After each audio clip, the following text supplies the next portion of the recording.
You can catch me later in the morning. Out with my whole team, we drank our ass off. I'ma be the one that's chillin', sitting cozy with the OG vintage Snapback on. You can catch me later in the morning. Out with my whole team, we drank our ass off. I'ma be the one that's chillin', sitting cozy with the OG vintage Snapback on. Feel good, yeah, look good, yeah, feel good, look good. Put it down, man. Hey everybody, welcome to episode 7 of Snapbacks and Mimosas.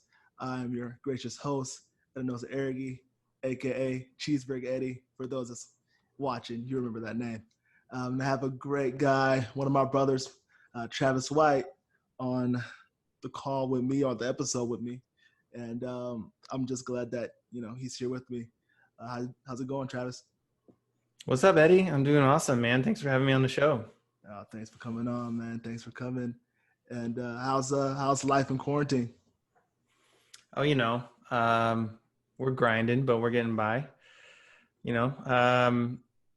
It's been a little different I think for me. I mean, everybody's got their own situation, but my wife is 6 months pregnant. So we are, trying to deal in quarantine with our very first pregnancy. And this is my wife's first time being pregnant. And, it's fun when you can enjoy all of the things that come with pregnancy, like having baby showers and, doing gender reveals and, getting together with other soon to be moms and all that stuff. But we can't do any of that. So yes. And I can't even go on the fly. Yeah, and I can't even go to the doctor's office and see my baby on the ultrasound. So they don't let me in. So yeah, it's been my situation. I'm sure everybody is dealing with a lot of hard stuff right now. But yeah, that's just one thing we're going through that's been a little challenging on top of a lot of other stuff. But we're staying positive, and dude, we got a kid on the way. Like, how cool is that? Yeah, that is super cool. That is super cool. What I mean? Yeah, so I'm excited. I'm not going to let, stuff outside of my control get me down. So. Yeah, no, I get that and understand that. And honestly, like, it's going to be a special baby born in special circumstances. So that's amazing. I've just been in the house, honestly. Plotting. Trying to take over the world, man. So there you go, man. One episode at a time. And there's two types of people in the world: the people in quarantine who just play video games and eat away and I don't know, do whatever. And then there's the people who like put their head down and like say, how can I make this? How can I better myself during this time? Yeah, and that was an internal conversation with myself, because it could have gone either way. Like, you could be super lazy, sure. Like, Yeah. But I'm glad I started it, and I actually have to thank you for helping me get it started, and definitely give you your roses while you're here, because I text you about it and asked you a lot of questions, and you were very receptive in helping me, and getting those like questions, those small questions that I may have that could either sway me one way or another. So I do appreciate that, honestly. For sure, dude. Absolutely. Happy to help. Awesome, man. So, I wanted to catch up with you, and I wanted to, tell your story from our point of view to like our friend group. That's just the whole point of this whole podcast. Is just like, I think that from knowing you from college into where you are now, it's just like an amazing like growth story. And we could just start like college, because that's where I met you. This whole thing started. And I know when I first met you, that was just like rush time, and you're doing the whole rushing, and I was a big-eyed freshman coming into a new world of college, and it was either I recruited you, right? Was I the one? You're the one that recruited. That's right. Me. Yeah. Where do you remember the first time I approached? Like I talk like I'm like going to pick up chicks. Like it's the same thing though when you're like Russian fraternity. Like you approach new members that you potentially want to join, and you gotta sweet talk them. Yeah, that's exactly what it is. And it was I know it was that we're at the UC, and it was a long day for me, and they're like, they have food at whatever Moody Towers, and this is before they did the whole renovation. And I was like, I don't know if I want to go eat there. I want to probably just go to Wendy's and get like a burger or something. And then you came up to me and you're like, "Oh, come hang out with us. We're grilling. We're having fun. We're throwing the ball around." I'm just luring you in with hamburgers. With hamburgers, and I'm like, dude, I'm starving. Like, how did he know? Oh my gosh. And I mean, honestly, I had no idea what I was getting myself into. I was like, yeah, fuck it, I'm good. I'm gonna go. And I walked because this is orientation, so I'm walking from Moody, and you know how you walk from Moody to Bayou, you gotta cross over. Yep, that's a pretty long walk. Yeah, over yonder, you don't even know where you're going. You're like, especially in the Texas heat. Yep. Yeah, you're like, where is this guy taking me, man? Like, what am I? I was like, is this the part where they kill me? Oh shit. This is not how I was envisioning my first day. But we get there and we get to the house and everyone's there, and it turns out to be like a mini party because like there's food, but like I just remember like Marcus was there and he was drinking Dr. Pepper out of the big bottle. But we all know it wasn't just Dr. Pepper, but like, of course, there's probably something in there. Yeah, something else. And it was just a good time. It wasn't even like, it wasn't like I was like starry eyed, like, oh wow. Like it was just like, I genuinely had like a great time. Fun. And I just got these beats for graduation. And I was like, and I told you this, I don't know if you remember this, but I was like, Travis, I just got these beats and I can't lose them. And so I don't remember that specifically, but but that's funny. Did you didn't lose them, right?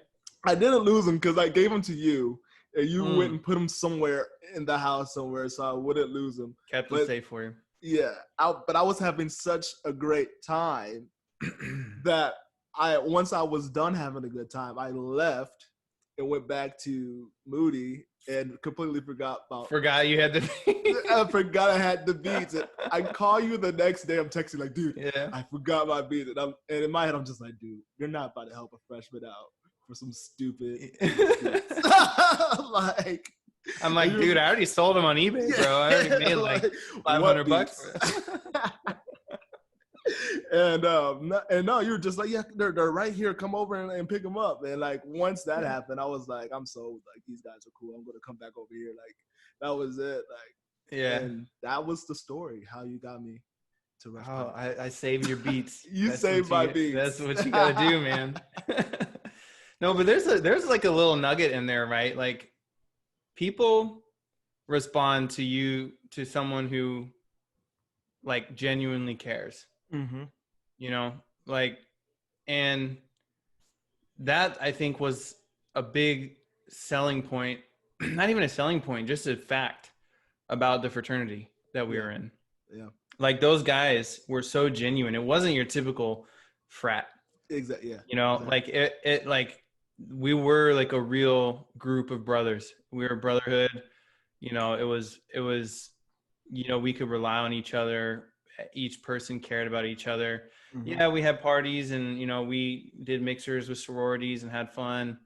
But, you know, we also cared about the community. We had a lot of charity events. Mm-hmm. And I think like that was the highlight of me, at least for my college life, you know, was being for sure. Fraternity. Yeah. And I mean, coming from high school and you just, all I did was band. Me too, bro. Me too. Exactly. Yeah. So like that was like another world, but I still felt like that same like genuine connection that I had in the band. I found that same connection at podcast. So it was an easy transition for me to be like, okay, yeah, I can hang out here.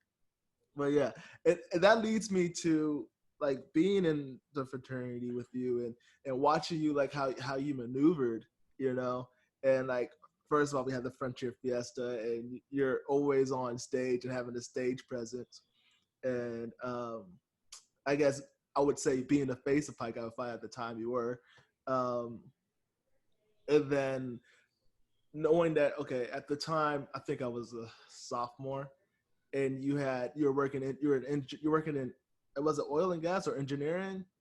Yeah, I had an internship at BP during that Mm-hmm. time in Houston. Yeah, oil and gas. And that was and seeing that like dang, and he has a like internship like awesome, like he's doing it Yeah. right. Like I want to like follow that trajectory. There we go. Boom. And then you coming in the meeting and saying, I'm going to not do that and follow actually my dreams of doing like what you're doing now, being more how would I say it? Being a creative, you know, being an Creative, yes. entrepreneur. Exactly. Yeah. Following your own like mindset and goals and not just being okay with of making it, like the terms of making it out of college, Right. like, you know, Right. Getting a 9 to 5, graduating with a degree, yeah, and working for the man until you're old and die and graduate with a 401k. yeah, exactly. Yeah. And that was actually more inspirational than seeing you get, for me, I don't know about anybody else, but like I internally took it that way, like dang, because I don't want to do like, I mean, I work a 9 to 5, but like who wants to work a 9 to 5? Like no one generally wants to clock in and clock out.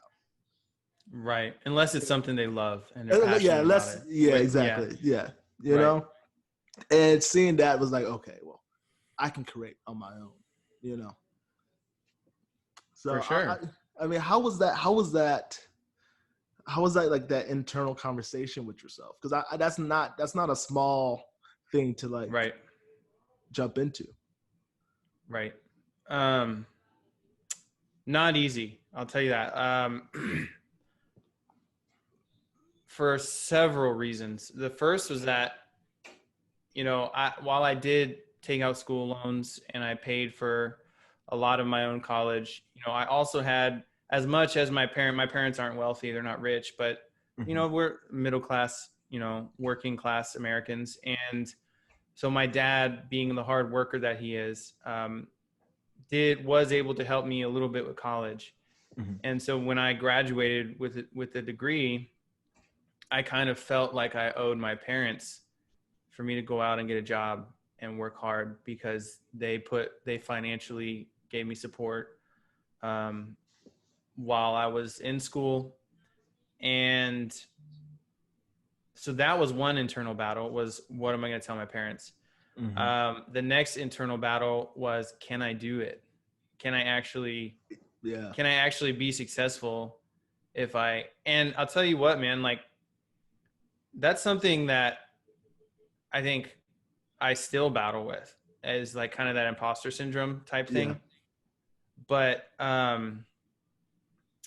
a lot, what I came to discover, and we can talk specifics, like where I ended up now is not where I started when I quit BP and started. And, you know, cause I think when I first quit BP, like I tried to be a male model. Like I tried to go to New York. I tried to get signed by like modeling agencies. Like that was the dream, quote unquote, for me when I pursued that. And like, so I've hopped around quite a bit to now becoming like a YouTuber who talks about grooming and hair and style. So like, there's been a lot of obviously finding my path along the way. And I think that's another lesson people can take, is that the plan's not always a plan. The plan's going to change, and you need to learn how to adapt when you are stepping out into the unknown. And but the two big questions were, what are my parents going to think? And am I even capable of doing something like this?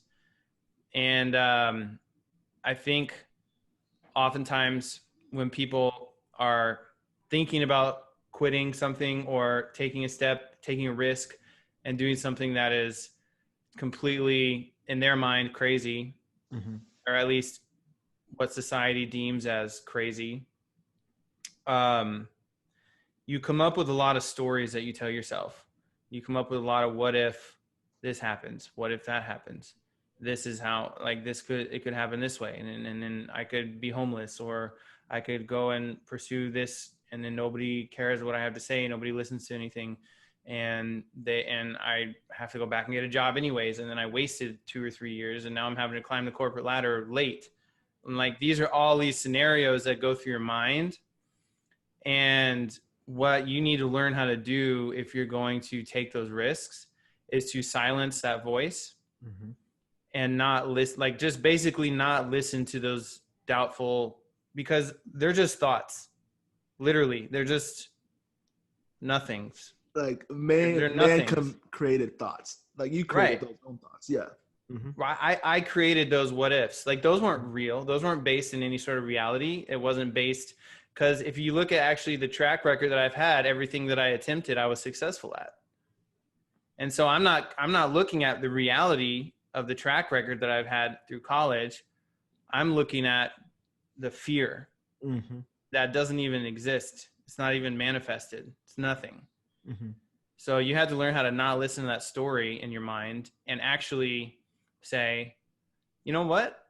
I have no idea how people are going to respond. They might love my YouTube channel. They might love the content I put out. They might resonate with it. They might think it's the best thing they've ever heard in their life. I don't know. They could love it or hate it, but I'm not going to actually know that until I take action and try it. So many people don't even take action and try it because they let those voices that don't even exist. They're literally, you know, I like to think of thoughts as like just like a stream of water running, and you can, and there's thoughts like little fishes. These are the thoughts running through the water, and you can either pick it up and say, this is the truth, or you can just say, bye, fishy. Yeah, just let it go. Yeah. Let it go. All right. Next thought comes by. Oh, do I want this? Oh, okay, bye.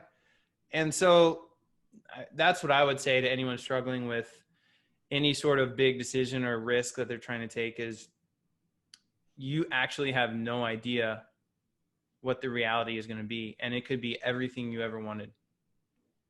And you're not going to know until you actually take action. Yeah. And you had that internal conversation. How was it vocalizing that to your parents and having them okay with you taking that step in a different direction? Well, I would say that those fears that I had, those two big fears, can I do this? And what will my parents think? What will my parents think was also a story in my mind. Yeah. Yeah. Because I thought that they were going to say, you know, we helped you pay for college. You need to find a secure 9-to-5. You need to have stability. You need to have a retirement plan. You need to be successful and work your way up the corporate ladder. Like that was what was going through my mind. Those are the thoughts, and those are the fishies running through the stream of what I thought they were going to say. But the reality, what happened was my mom and dad said, Travis, I want you to be the happiest person that you can be. And if that means pursuing this, then please do it.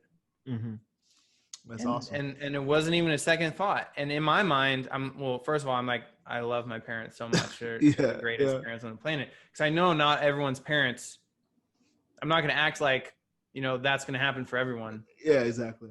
Because I know, like I married an Indonesian, you know, I know specifically the Asian culture. They're very, very strict on academics and doctor, lawyer, engineer, you know, so I'm not going to act like, oh, it's just a story that you don't have to listen to, you go tell. But what I am going to say is you won't actually know or even begin to change or persuade someone's mind, especially your parents, unless you have that conversation. And you'll feel guilty and resent yourself if you don't have that conversation. Because if you do have that conversation and they say exactly what you thought they were going to say, at least you were honest. And you don't have to carry the weight of that guilt inside of you whenever you go and pursue what you're going to pursue. I mean, and you can't pursue that that dream on a clear mind or a light heart, or full steam ahead, because you have something weigh you down in terms like your parents. Yeah, and I agree with that. I mean, I've seen that being a Nigerian and my parents being immigrants. I know exactly what you're talking about. Is they need you to do this certain way because that's the way they know that you're going to make money in the world and be successful and be healthy. And Right. so I well, totally that's the way they know. That's the way that they were raised, and that they've seen the blueprint that worked for them. Exactly. So, and that's another thing, is that you don't have, like, there can be multiple blueprints to success, and the blueprint that worked for them doesn't have to be the blueprint that works for you, but you also, it's hard to get someone to see another blueprint when they're like, nope, I was successful with this one. Yeah. You need to follow this blueprint because this is what worked for us, and this is what you have to do. All. Yeah. But then you look at other people following thousands of different blueprints, and you're like, but what about all these blueprints? Look at that blueprint. Look at that blueprint. Look at that blueprint. That's not yours. And then you start to realize that it's not the blueprint. It's you taking action and pursuing something full out. And that action, you create your own blueprint. Yeah. And that's what a lot of people, I think, struggle with, is creating your own blueprint is much scarier than following a blueprint that works. That's facts. That's facts, because it's a lot scarier. You don't know. There's the unknown, and it's like walking in the dark. Whatever turn you make, you might hit a wall. You might, stub your toe. It's just no one likes to walk in the unknown. And yeah, that's crazy. So, but every single person that has created their own blueprint and succeeded has been a trendsetter. Like, they've set a path where there wasn't a path before. You can follow that now. Yeah. And now you can follow that. Something that did not exist now exists. And you can look at people like Elon Musk. You can look at, Michael Jackson. You can look at Joe Rogan. You can look at just all of these people who created their own blueprint. And now other people say, look, he did this. This is my dream, where they before didn't have that dream. That blueprint was nothing. That blueprint was invisible, and now it exists. You're literally, when you take action on what you want to do, if you're a creator or whatever you're trying to do, you're not only creating something for yourself, you're inspiring other people who might want to do the same thing. But it is scary because, like, I'm not going to sit here and say like that it's a Cinderella story every time. Yeah. Like some people can fail. In fact, a lot of the people that I mentioned failed many times before succeeding. And that's what I said when in the beginning, if I had followed my original blueprint, I would be walking runways in New York right now modeling. But I failed. Like, that blueprint failed. Can you take me through that whole, like, that first attempt? Yeah. Well, it started, I guess, in college. You probably remember this girl, Desiree Gonzalez. She's Delta Gamma. Do you remember her? Yeah. I think Gonzalez was her last name. But she was a DG at the time at University of Houston. And she had invited me. She worked for a fashion boutique store. She worked something in fashion, or like a bridal company or something like that. And they were doing a fashion show at the Bridal Extravaganza in Houston at the George R. Brown Convention Center. And one of her male models had dropped out like last second. And so she like had no idea what to do. She was like missing a model. And I remember her texting me and saying, "Hey, are you free at this time at this place? Like, we need a male model." And I was like, "Male model? Like, what the hell?" Like, I don't know anything about male modeling. I was like, "You want me to blue steel this stuff?" Right? Yeah. Like, is it gonna be like flashing lights in the studio? She's like, no. You're just gonna be like, you're just gonna be a wall standing. It's like the bride is gonna be the main show, and you're just gonna be standing there in a tuxedo, like not doing anything. Like the bride is gonna be walking around you, and everyone's gonna be looking at the bride. Like, don't even worry about it. I was like, okay, cool, sure, I'll fill in. Yeah. So I went, and they put, like, sure enough, they put me in a tuxedo. I just went out on the runway, not knowing what the hell I'm doing. I just stood there and was like, everyone's looking at the bride. And then I walked off, and I was like, oh, she was right. Cool. I didn't have to do anything. Yeah. And so while I was there, I met the two other guys who were modeling, and they were like, hey, you have a really good modeling look. You should come to the local Neil Hamill agency and like do a casting call or something. So I went to Neil Hamill like 2 or 3 weeks later, and having no portfolio whatsoever, nothing. I'd never even taken photos before. And they were like, oh, do you have a portfolio? And I was like, nope. But I guess they saw potential, and they signed me like that, like right then and there. Wow. And then they said, all right, you need to go get headshots taken they like gave me a photographer. They're like, you need to go get shots taken and get your comp card made and all this stuff. So fast forward like 2 years, I was just doing random jobs in Houston, like Academy, and just like, I don't even remember. There's like local boutique stores that I would model for. And eventually I was like, there's something here. I want to pursue this. And so I went back to my agency, and I was like, hey, can you guys set up meetings for me in New York? Like, I want to make a run at this. I want to go.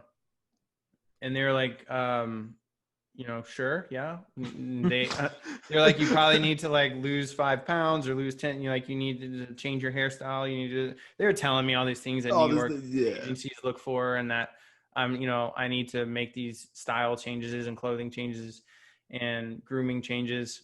And so I ended up going to New York and meeting with these agencies, and I just had the worst experience of ever. Like I stayed in New York for I think 2 weeks.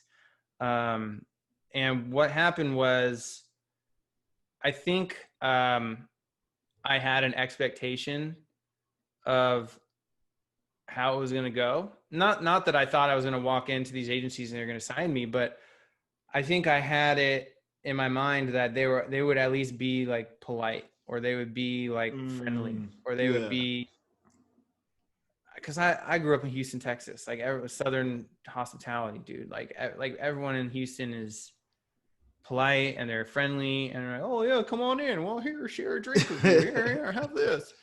And that's just what I grew up with. And I walk into these agencies, and literally like the head of the agency is standing there, and I walk in with like my little iPad portfolio, and literally he won't even say hello. Like he just sends his little messenger person to like do his bidding, and she goes back and like whispers in his ear and like, and then he whispers back, and she comes and says, oh yeah, thanks for coming by, we'll let you know.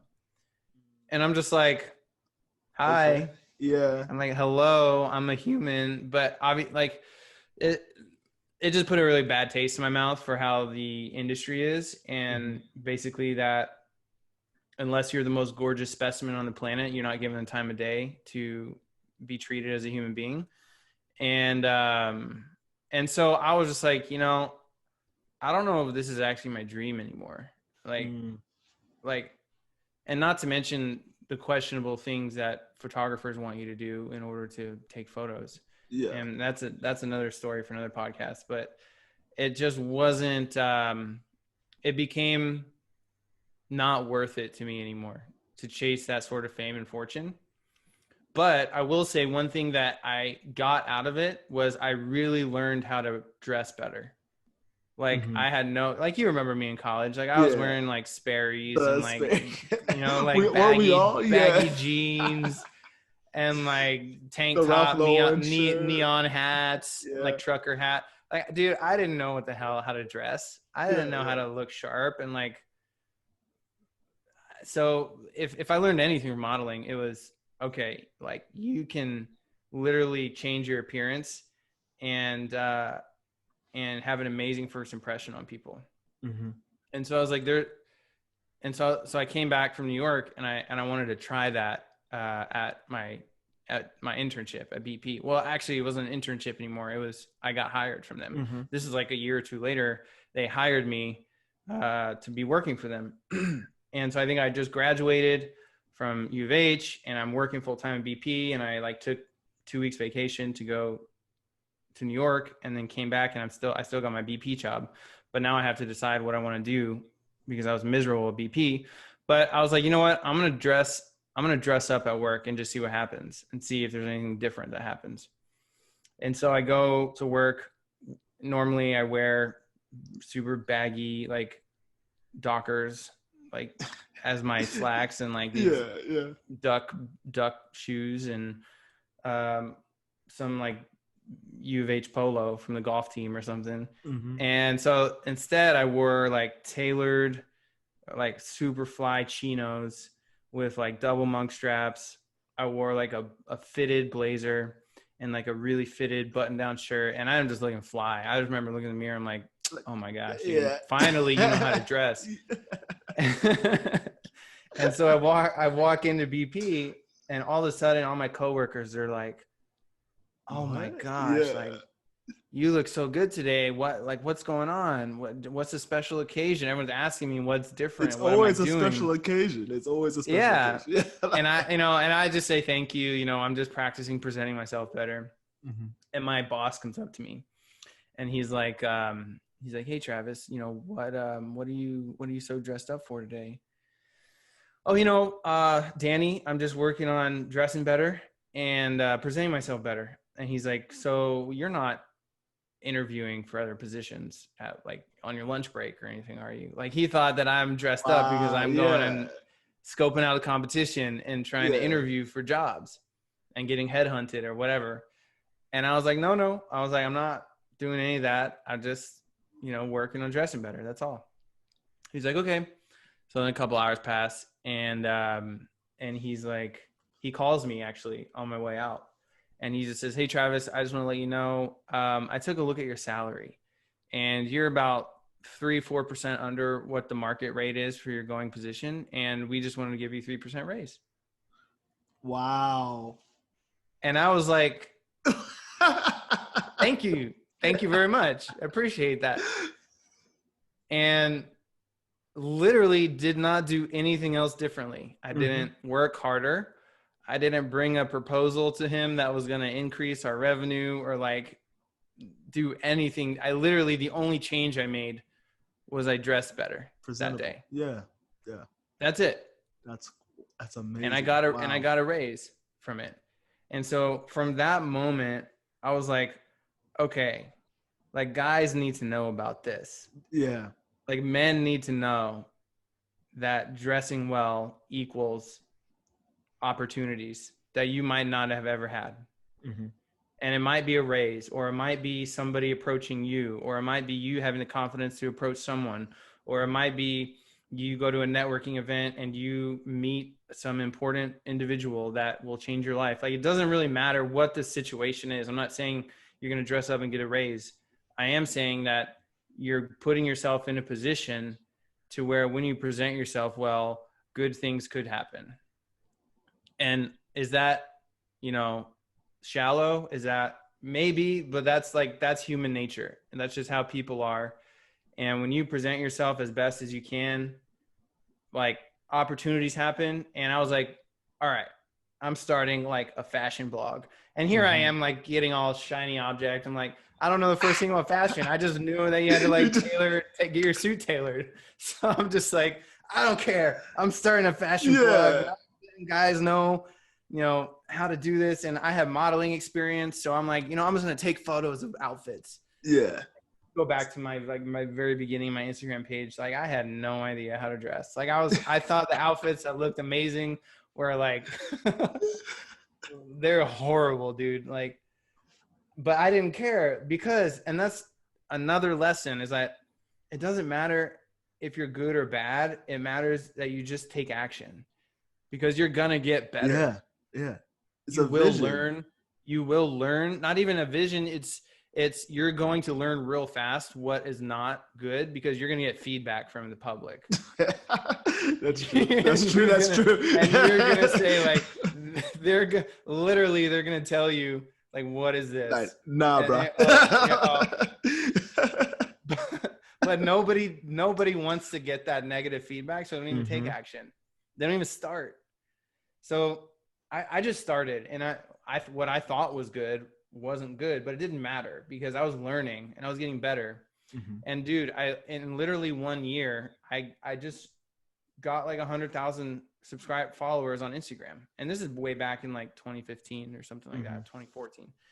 And I really quickly found out that, again, I had no idea what I was doing. I didn't know how to monetize this. I didn't know how to make money from it. I didn't know I just knew that something was happening, and it was another outlet. It was New York all over again. It was me seeing an opportunity to succeed. And so what I did was I searched for guys in the men's fashion blogging industry who were successful, who were making money, and who were doing very well for themselves. And I found a guy who had like 2 million subscribers on YouTube, maybe like 1.5 at the time, putting out videos on style for men, had a blog that got 1 million hits a month. And, he's selling a men's style course. Obviously I'm not first to the game here. There's guys who've done it already and are already succeeding. But I saw that he had a really crappy Instagram. So I just sent him an email and was like, hey man, I just made 100,000 subscribers on Instagram in 12 months. I would love to help you run your Instagram in exchange for I would just love to pick your brain about how you're succeeding in this business. That's crazy. I didn't hear from him for a while. It took probably 2 or 3 emails for his assistant to even respond. And I ended up getting like a 20-minute phone call with him. And I took it on my lunch break at BP. And I don't remember how the conversation went exactly, but it ended with him basically asking me to write a guest post for his website. And also I gave him advice on his Instagram. He's like, yeah, that's not that important to me right now. It's not making me any money. But here's what is important to me. He's like, can you write? And I had written a few articles on my rinky dink blog that I started and I sent it to him. I was like, yeah, check out these articles. And they weren't good, but I think he saw like someone who was coachable and someone who had potential. And one thing led to another. I ended up writing 2 or 3 articles for him. And eventually he asked me to be his content manager, but I had to audition for it. I didn't just get hired immediately. He put me through the ringer, man. He put me through the ringer for like a month and a half. And was like, you need to send me a strategy plan on how we're going to grow YouTube by, 500,000 subscribers in the next 12 months. You need to send me a strategy on how we're going to, increase our revenue by selling our information products. Like I literally was like, had no idea what to do, but I was applying myself, and I was like, I don't think he was looking for the perfect plan. I think he was looking for someone who would take action. Essentially, you sound like an apprentice. He was grooming you to get to a position where honestly you wouldn't need him to be who you wanted to become. And the fact that you sought out a person, it doesn't matter who it is, but you had a vision of what you wanted, and you went and looked for someone that looked closely to that, what you wanted to become, and sought him out for, advice and guidance. I don't think a lot of people would do that. Like that's not a normal step someone would take. But at the end of the day, it pays off to be proactive that way. Yeah, I think a lot of people, and it's not that they wouldn't do it, it's that they don't know how. or they're scared to reach out to that seemingly unreachable entrepreneur who, like, it's like you're starting a podcast. Like, what if you just emailed Joe Rogan and was like, hey, I would love to, work for you and like discover how you're doing all this and discover podcasting and editing. And like, it's like most people won't do that. So the ones who do and actually have something happen from it, even if it's not, I worked for Joe Rogan now, it might just be, well, Jamie, his editor, answered or something, and I was able to talk to him for 15 minutes, and like, and you could get like his nugget of like, who knows? That's the point, is who knows? No, exactly. You don't actually know until you try it, and so I created this new opportunity for myself simply because I put myself out there. I reached out to someone who I knew was successful, not even expecting him to answer. And that's another thing, is don't do it with expectations. I just reached out to him. I probably reached out to like 3 or 4 other people too. But this one was the one that actually I got a response from. And I ended up working for him for 3 years. And so I didn't jump ship from BP to, like, imagine BP is like a yacht and I'm living on this yacht. Like, and I remember at one point I had posted like, I'm going and starting my own thing and I'm quitting BP. I posted on Facebook at one point. And so I didn't really jump from this yacht, like, into an ocean with no life jacket. Like, I jumped from a yacht to like a lifeboat. Because even though I started working for Antonio, that's his name, Antonio from Real Men, Real Style. I went and worked for him. I took a significant pay cut. I lost my retirement. I didn't lose it. I was luckily I had stayed at BP for 3 years, so I was vested, so I can roll it over to an IRA. So I kept it. But I lost my health insurance. I lost the 70 or 80,000 a year I was making straight out of college, and literally was like, holy crap, what am I doing? But I was so much more fulfilled because this was something that I enjoyed, and it was something I was passionate about, and it was something where I saw I could make a difference in people's lives. So all of that made the pay cuts worth it. It made everything worth it, because what I learned from Antonio, I use every single day on my own business. I learned how to write copy. I learned how to, run a website. I learned SEO. I learned how to create thumbnails on YouTube and write headlines that people want to click. I learned how to create content that is better than the average and that people want to share. Like, literally all these things that I learned from Antonio, and the network of people he introduced me to. That's probably the most valuable thing you get from a successful mentor, is not, you don't just learn valuable skills, you get access to their network. Yes. Yeah. That alone is priceless, because I have literally met every single person who's successful in this space. And I'm not here to brag or name drop or anything. I'm just saying that when you have a mentor, and all of that happened because I reached out to someone, not knowing what was going to happen. And that's what people who want to do something need to do. They need to just reach out. It's simple. Who cares what, you might not hear anything, but you might. Yeah. You never know. You don't know. That's the thing, is you don't know. But you have a lot of stories in your head about why the idea you have isn't going to work. But you never actually know what the reality is going to be till you try. And so now currently you have your own grooming. Like, how did that transition from fashion move over to this I guess?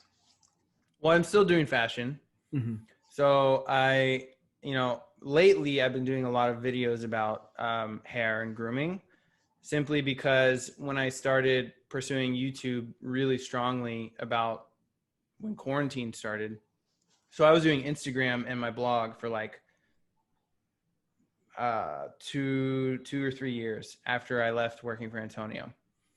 and I was making decent money, getting sponsors and affiliates. And I wouldn't say I was rolling in it. You know, and this is another thing is like, I'm still working. I'm still not where I want to be yet. So I don't want anyone listening to say like, oh, he's made it. Like I really haven't. I'm still grinding every day.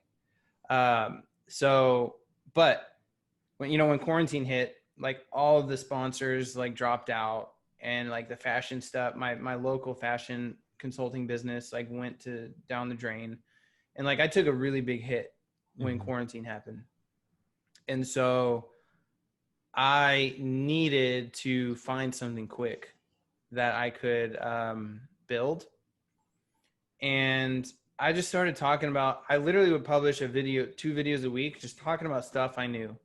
I would talk about style. I would talk about confidence. I would talk about self-development. I would talk about hair. I would talk about beards, talk about grooming.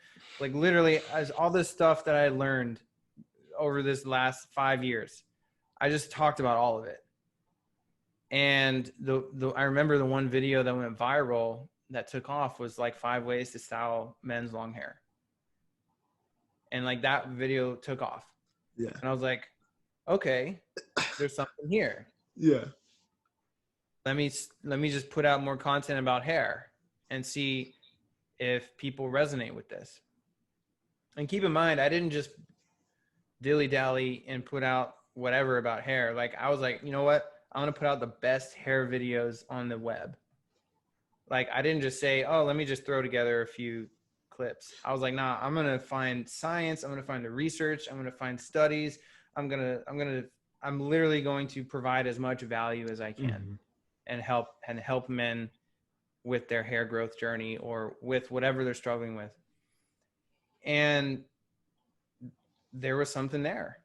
And guys started subscribing. I created a Facebook group, and literally we became a community. We became an online fraternity. Like we became this like online brotherhood of men growing out their hair who are struggling and want help. Yeah. Like, how do we not have frizzy hair? How do we not have oily hair? How do you wash your hair correctly? Like most men in the world have short hair. Yeah. And so when guys start to grow their hair out, they're not going to go watch. I mean, some guys might, but not every guy is going to go watch the beauty channels on how to take care of their hair. So I was like, you know what? Let's create a community of men who this is where they can go to figure out how they can style their hair, take care of their hair, groom their hair, groom their beards, whatever it is that they're doing. And I'll still go. I have plans to go back to fashion. I have plans to go back to style. I have plans to go back to my roots because I love all those things. That's what I know. But this was where I hit, like I found something and I just started using. And had I not worked for Antonio for those 3 years, I probably wouldn't have been able to put together the content, to package it in a really compelling thumbnail, to put really good headlines on my videos, to put out amazing content. I learned all that from him. And so like, that's what I'm saying. I didn't plan when I was in college and I quit BP to go start a hair YouTube channel. I planned to go walk runways in New York City. Yeah. Yeah. But now this is where I ended up, because you got to be willing to adapt, and you have to be willing to look at where opportunities are and look at what you know and where those opportunities meet what you know, and then take action. Like that. Yeah. If I could leave the listeners one thing, it would be stop listening to the voices in your head and just do it. Just take action, because you have no idea what's actually going to happen. And it's probably completely different than the story you're telling yourself. No, I agree with that. And I know that when I started this whole journey of the podcast, it was an idea that I've had a long time ago. Like it was me that was stopping myself from actually starting it, because who would listen?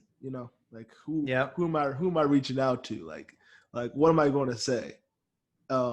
But it wasn't until I got into quarantine where I had nothing to do. Like I literally, there's nothing for you to do but to choose which way you want to go, that I was like, all right, I got to do it. And honestly, putting out these episodes has been therapeutic because like it gives you things to do and it gives you an outlet to express yourself. And I'm all about expressing yourself. So, so yeah, it's just been, I agree with it. And I think even listening to you right now, it's like I'm taking gems and like, okay, all right, next step. So no, I appreciate that. And you said you have plans on going back. Like, what's your main like vision for yourself? Like, Sure. Yeah. Well, my main vision right now is take care of my family. Yeah. I have a daughter on the way. My main vision is provide for my wife and my kid. And I would love to start a grooming line at some point. I know that you just got to take action and do it. And I'm dealing with some capital issues from quarantine, but I'm finding solutions for it. When stuff gets tough, you really have to get super unreasonable and make stuff happen and figure out a way to start things when there is no way. And so that's where I'm at right now is I want to get this grooming line off the ground. And so I'm working with just like cheap Fiverr designers on like logos, and I'm working with another mentor of mine who I can't really disclose a whole lot of information just for specific reasons on like, what I'm going to put out and stuff like that. But basically I'm working with a mentor who's helping me on like formulations and how to create products and like manufacturing and high quality natural ingredients versus like synthetic ingredients and like what's the best. That's my learning curve right now with this grooming line is again stepping into something that I don't know of, formulations and working with chemists and working with like the highest quality ingredients. And once I can get a handle on that, then I'm definitely gonna be launching that line. But long term, I'm gonna keep making videos. The grooming line is coming at some point, and take care of my family. That's honestly the only things I'm focused on right now: content, family, and this next venture. Yeah, it's awesome. It's amazing. So you kind of gotta have blinders. You have to have like, you can't really think. I mean, you can plan 10 years, 15 years down the line, but you really have to think and take action day to day, especially at a time like this. Yeah. You really have to narrow your window of time frame and think, how can I make stuff happen right now? I think a lot of people, I think that's where a lot of people kind of mess up, is that they think too far in advance, and there's small goals that must be attained first before you can reach that big vision. And I know I've had to like work with myself internally about like those small goals and making sure I hit those checkpoints. So even if you do, like, if you think about like a video game, you die, you go back to that checkpoint, you don't start all the way back in the beginning. So no, I get that. Man. Yeah, I think a lot of people, another thing that they do is they make these grand statements, like a New Year's resolution type of thing, where they make these grand gestures and write down these humongous goals in a moment of motivation. But it's really the daily, tiny things daily that compound over time that lead to the difference between success and failure, rather than the grand gesture of a goal. And don't get me wrong, there's nothing wrong with planning grand goals. I love people that think big. I think it's amazing when people think bigger than what the average person does. And I think you should think bigger than what the average person does. But think big, but then come back, macro, and then come back to the micro, as Gary Vee would say. Macro what does he say? Macro patience, micro hustle. I think that's Gary Vee's one of his quotes. Is that yeah, think big, but come back, zoom back into what's right in front of you and what you can take action on right now. And once you stack these wins on top of each other, just tiny little wins. It doesn't have to be the fact that you're putting this podcast out as a win. Yeah. You know, the person who wants to start a podcast that's still rolling around in their head, they're not actually recording and they're not actually interviewing someone. They're not actually asking questions. Like this is a tiny win. Yeah, and you keep stacking, you keep stacking, you keep stacking. And eventually you're going to get to the whatever your goal is, Spotify deal, or you know, like a big Joe Rogan Spotify deal, or who knows what the goal is, 100,000 subscribers, 100,000 downloads. You need to have those KPIs and you need to measure those, look at your analytics and have goals that you want to hit. And that's another thing, is to actually measure them and not just put stuff out and be like, oh, how am I doing today? Oh, I lost 1,000 subscribers. Okay. Yeah.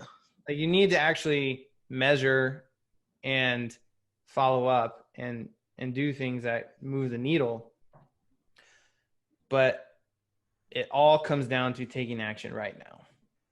What is one thing you can do right now that moves you closer? And then do that 100 times, and then do that 1,000 times, and then do that 1,000,000 times. And after you do that 1,000,000 times, you're going to be a completely different person. I promise you will be. You're going to be totally different than where you were back when you just had the idea. I agree with that. Well, I think that's the perfect spot to is honestly. I usually end with like advice you want to share with the listener, but I think you've already said that like throughout the whole. Yeah, you know, and, yeah, no, I appreciate you taking your time, Travis, and for sure, man. Thanks for having me. Yeah, thank you. And go ahead and tell us like where we can follow you and find you. Trav White everywhere. YouTube, Instagram, travwhite.com, trav-white.com. Yeah, I think those are the main platforms I'm on. I'm not on Twitter. I'm considering getting into TikTok, but I haven't fully committed to that yet. So we'll see. Yeah, that one's up in the air. We don't know about that one. Yeah, that might be gone anyways in a couple months. Who knows? But yeah, that's so Trav White on YouTube, Trav White on Instagram, and trav-white.com. Awesome. And this is Snapbacks and Mimosas, episode 7. You can go ahead and follow me on Snapbacks and Mimosas on IG, Snapbacks and Mimosas podcast on YouTube, and like, subscribe, comment. That'd be amazing. Thank you for joining us, and I'll see you next time. All right, man. Thanks. All right.